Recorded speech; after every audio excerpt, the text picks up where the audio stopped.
Here's the thing. If you don't believe in God, if you think about it, if you don't believe in God, it's difficult to hold on to the belief in universal human rights. Think about it.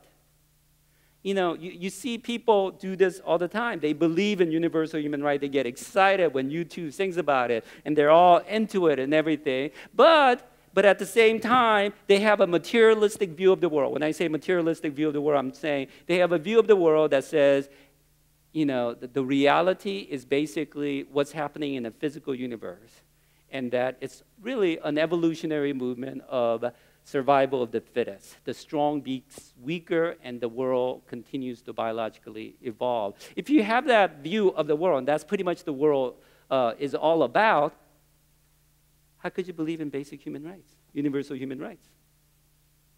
I mean, what does that come from? It's not compatible. There are many atheists who are now coming to terms with the reality that if you're a true atheist, you can't believe in universal human rights because it's not compatible.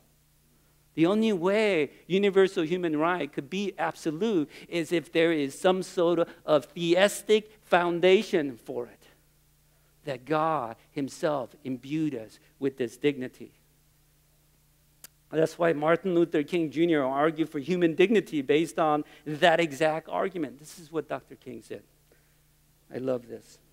The whole concept of Imago Dei, as it is expressed in Latin, the image of God, is the idea that all men have something within them that God injected. Not that they have substantial unity with God, but that every man has a capacity to have fellowship with God. And this gives him a uniqueness. It gives him worth. It gives him dignity. And we must never forget this as a nation. There are not gradations in the image of God.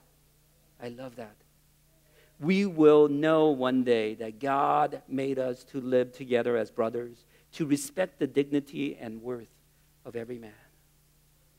See, Dr. King argued that it comes from Scripture, God. That's why it's true. Otherwise, there's no basis in which it could be true.